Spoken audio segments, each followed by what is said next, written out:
Ce que j'ai appris en parlant moins et en écoutant plus. Tu sais ce qu'on croit souvent du marketing de réseau, que pour réussir, il faut être un super orateur. Il faut savoir convaincre, parler fort, avoir le bon discours, l'argument en béton. C'est ce que je croyais moi aussi au début. J'étais persuadé que plus je parlais, plus j'impressionnais. Alors, je parlais. Résultat, les gens me regardaient poliment et disparaissaient. Et puis un jour, j'ai fait l'expérience inverse. J'ai commencé à me taire. Et là, je me suis rendu compte que ma plus grande force n'était pas dans mes mots, mais dans mon silence. Première leçon. L'écoute révèle les vraies motivations. Quand tu parles trop, tu passes à côté de ce qui compte vraiment. Parce que la vérité, c'est que les gens ne cherchent pas un produit, ni un plan de rémunération. Ils cherchent une solution à un problème, une réponse à une frustration, une ouverture vers un rêve. Et ça, tu ne peux pas le savoir en récitant ton pitch. Tu le découvres seulement en écoutant. Je me souviens d'une conversation avec un prospect. Avant, j'aurais balancé « Regarde, c'est une opportunité incroyable, tu peux gagner ici, tu peux faire ça !» Mais ce jour-là, je me suis contenté de poser une seule question. Qu'est-ce que tu aimerais changer dans ta vie aujourd'hui?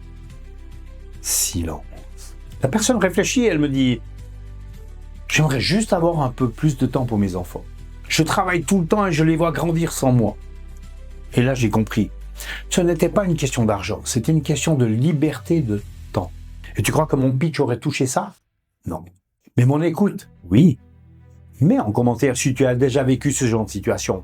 Abonne-toi pour ne pas manquer mes prochaines astuces pour réussir en MLM et n'oublie pas le petit pouce ci-dessous, ça booste mes vidéos. Merci. Deuxième leçon. Écouter crée une connexion immédiate. Il y a une vérité universelle. Tout le monde aime être écouté. Dans un monde où tout le monde parle, celui qui écoute devient rare. Et ce qui est rare attire. Un jour, quelqu'un m'a dit « Tu es la seule personne qui m'a vraiment écouté sans m'interrompre. » Tu te rends compte? Je n'avais même pas donné de solution à ce moment-là. Mais rien que le fait d'écouter avait déjà créé de la confiance. Et en MLM, la confiance, c'est la monnaie la plus puissante que tu puisses accumuler. Troisième leçon. Tu évites les mauvaises batailles.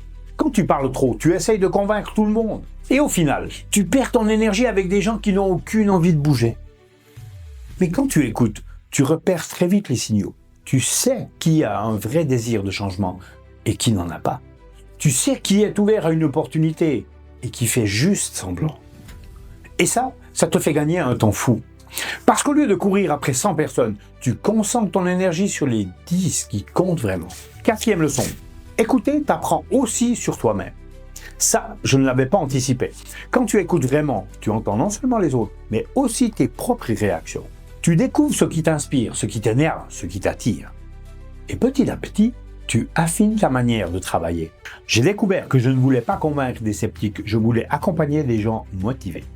Et c'est grâce à l'écoute que j'ai fait ce tri naturellement. Cinquième leçon. Écouter, c'est déjà apporter de la valeur.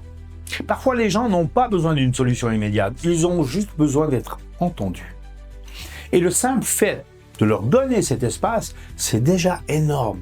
Un prospect qui se sent compris est déjà à moitié convaincu, parce qu'il se dit, si cette personne m'écoute, alors elle pourra aussi m'accompagner. Et là, je veux te poser une question directe. Et si ton prochain prospect n'attendait pas ton discours, mais juste ton écoute? Réfléchis bien, parce que ce petit changement peut transformer ton business du tout au tout. C'est ce qui a changé pour moi. Depuis que j'ai adopté cette posture, tout a changé. Je n'ai pas l'impression de courir après les gens, je n'ai pas besoin de forcer, de convaincre, de répéter sans arrêt les mêmes phrases. Au contraire, les gens viennent à moi, parce qu'ils sentent que je suis différent. Je ne suis pas celui qui parle plus fort, je suis celui qui écoute plus profondément. Et tu sais quoi? C'est ce qui fait toute la différence entre quelqu'un qui fait du MLM et quelqu'un qui bâtit un vrai réseau. Et si tu veux que je partage avec toi les questions précises que j'utilise pour ouvrir les portes à mes prospects et découvrir leur vraie motivation, contacte-moi. Abonne-toi pour ne pas manquer mes prochaines astuces pour réussir en MLM et n'oublie pas le petit pouce ci-dessous. Merci. Parce que parfois, ce qui te manque, ce n'est pas plus de techniques de persuasion, mais juste une meilleure qualité d'écoute. Voilà ce que j'ai appris en parlant moins et en écoutant plus. Tu découvres les vraies motivations. Tu crées une connexion immédiate. Tu évites les mauvaises batailles. Tu apprends sur toi-même. Tu donnes déjà de la valeur. Et au final, tu construis un business basé non pas sur le bruit, mais sur la confiance. Et crois-moi, dans ce métier, c'est ce qui fait toute la différence.